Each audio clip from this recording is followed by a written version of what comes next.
Hello everyone और स्वागत है आप सभी का इस वीडियो में। और आज हम पढ़ने जा रहे हैं महादेवी वर्मा, जो कि छायावादी युग की एक बहुत ही महत्वपूर्ण और एक तरह से एक स्तंभ माना जाता है छायावादी युग का। तो आज हम जानेंगे उनके जीवन, रचनाओं और उनकी साहित्यिक विशेषताओं के बारे में।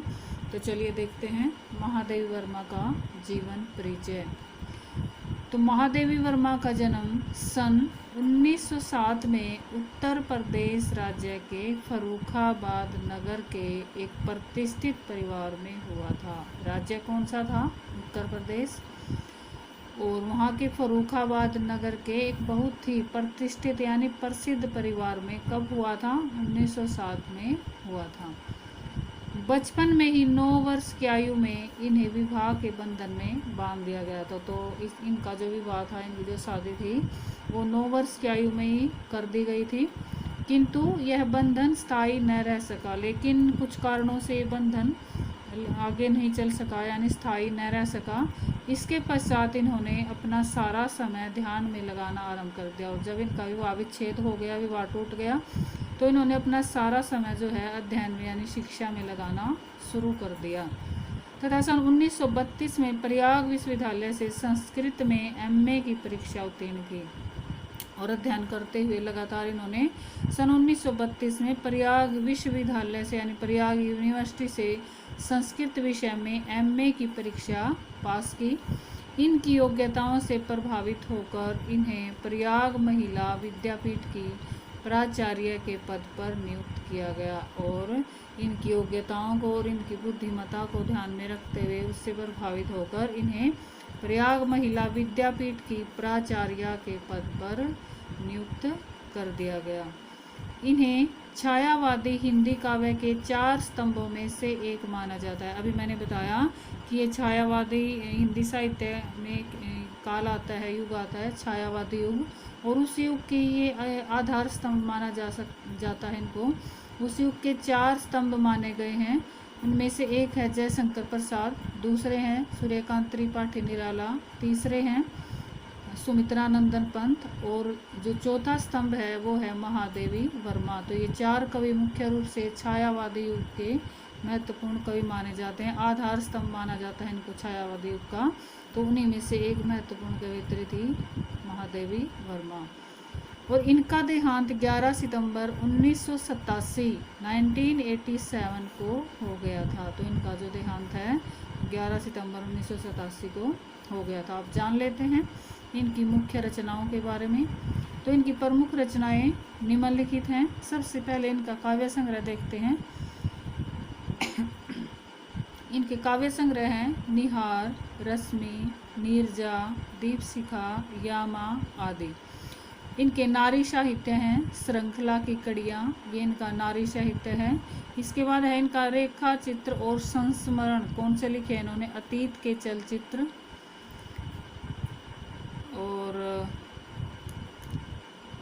स्मृति की रेखाएं, पथ के साथी, ये सारे क्या हैं इनके? रेखा चित्र और संस्मरण हैं। इसके बाद इनकी आलोचनाएं कौन सी थी? हिंदी का विवेचनात्मक गद्य, विभिन्न काव्य संग्रहों की भूमिकाएं, ये इनकी आलोचनाएं थी। इसके बाद इन्होंने क्या लिखा? संपादन किसका किया इन्होंने? चांद और आधुनिक कवि काव्यमाला, ये इन्होंने संपादन लिखे हैं। इसके बाद जान लेते हैं इनकी साहित्यिक विशेषताओं और भाषा शैली के बारे में। तो साहित्यिक विशेषताएं क्या है इनकी? महादेवी वर्मा ने निबंध, आलोचना, संस्मरण आदि विधाओं पर अपनी लेखनी चलाई है। इनके साहित्य में राष्ट्रीय स्वर मुखरित हुआ है तथा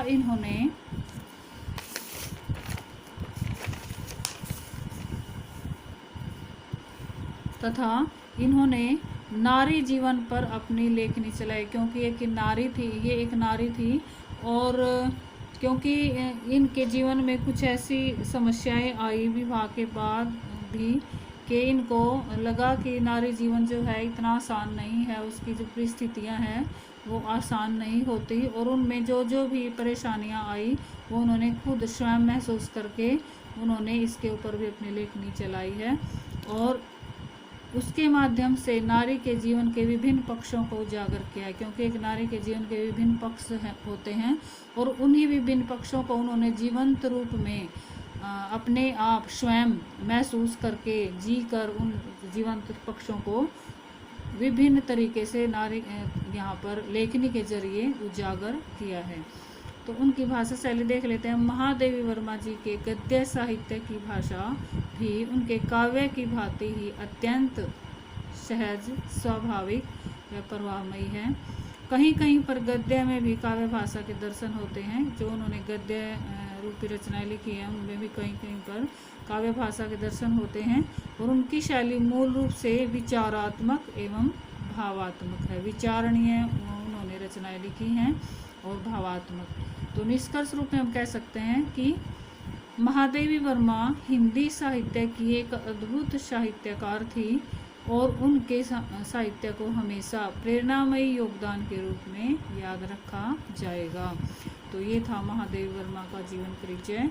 इसको आप नोट्स के रूप में लिखिए और एग्ज़ाम के लिए प्रिपेयर कीजिए जीवन परिचय, क्योंकि ये इम्पोर्टेंट है और अक्सर पेपर में आता है।